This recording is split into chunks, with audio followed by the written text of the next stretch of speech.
Hampa cuba bayangkan, satu hari ni hampa pergi ke satu kampung dan hampa tengok kampung tu nampak memang ada kehidupan kat situ. Memang ada orang tinggal. Tapi, yang peliknya hampa tengok seorang pun tak ada kat situ. Seseolah kampung tu wujud, tapi orangnya tak ada. Jadi hari ni aku nak bercerita tentang salah satu kisah di mana semua penduduk di satu kampung ni hilang serta-merta, di mana kampung ni dipanggil sebagai Lake Anjukuni yang terletak di Kanada, yang mana kawasan tu merupakan kawasan yang sejuk lah, kawasan yang bersalji dan tepat untuk orang kebanyakan pergi untuk memburu kawasan tu. Bahkan ada pelancong yang pergi ke kawasan situ.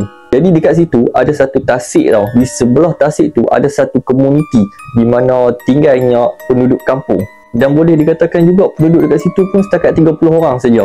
Memang komuniti situ sekecil lah. Jadi kehidupan dekat situ sederhana lah. Memang bukannya satu perkampungan yang besar.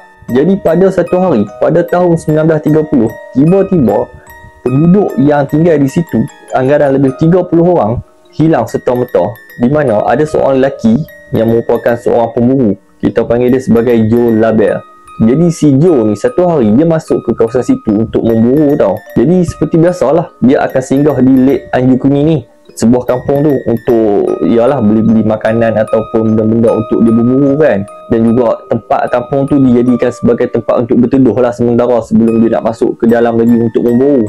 Tapi hari tu yang dia pergi tu jadi sesuatu yang tak kena, di mana bila dia sampai, dia tengok tak ada seorang pun yang ada di kampung tu. Jadi si Joe ni pun cuba untuk pusing-pusing kawasan kampung tu untuk cari juga kok terjumpa seorang dua kan. Dia masuk ke rumah orang, dia masuk ke kabin, memang tak ada orang kat situ. Tapi setelah dia cari di beberapa buah rumah, yang lebih misterinya lagi, pakaian mereka juga turut hilang. Boleh dikatakan semua barang-barang kat dalam rumah tu kosong, seseolah macam tiada kehidupan dekat situ. Jadi si Joe ni pun cubalah cari lagi. Dan akhirnya dia terjumpa beberapa ekor anjing, di mana dia terjumpa anjing tu yang diikat di tiang, tapi dalam keadaan yang sangat lapar lah, sebab nampak yang mereka ni ditinggal berhari-hari tanpa memberi makanan. Dan yang lebih muskilnya lagi, dia menjumpai peralatan memburu orang kampung tu. Yang tu saja yang mereka dia jumpa. Jadi dekat sini menjadi salah satu tanda tanya lah, sebab orang-orang dekat situ hanya bergantung pada peralatan memburu mereka. Jadi tak logik macam mana mereka boleh tinggal benda tu. Jadi disebabkan benda misteri ni, si Joe ni pun pergilah buat report dekat RCMP yang merupakan pihak polis berkuda pada zaman tu. Jadi setelah mereka siasat, mereka tak nampak pun ada tanda-tanda kampung tu diserang. Bahkan tak ada nampak pun kesan-kesan tanda ancaman yang terjadi kat kampung tu. Jadi ini bertambah lagi satu misteri lah. Jadi dekat sini timbullah beberapa teori. Yang mana teori yang pertama dikatakan serangan musuh. Ini merupakan teori yang paling jauh lah, di mana mereka mengatakan ada satu puak yang lain menyerang puak kampung tu. Tapi teori ni tak boleh dipakai disebabkan mereka tak nampak ada kesan serangan, mereka tak jumpa pun kesan darah, bahkan mayat. Jadi boleh dikatakan teori ni memang tak guna langsung lah kalau nak dikatakan serangan daripada pihak puak lain. Jadi mereka ambil lah teori yang kedua, yang mana teori ni dipanggil teori UFO dan juga alien. Sebab ada beberapa pihak mengatakan pada satu malam mereka ternampak ada satu cahaya yang turun daripada langit.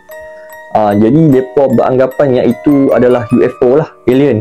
Jadi disebabkan cahaya tu, mereka cuba untuk mengaitkan di mana pada hari kehilangan penduduk kampung sebanyak 30 orang dengan cahaya yang mereka nampak melalui langit itulah. Jadi mereka mengatakan yang satu malam tu UFO turun dan secara tak sengaja telah pun mengambil orang-orang penduduk kampung situ dan bawa pergi ke tempat lain lah, di mana mungkinlah ke planet Mare.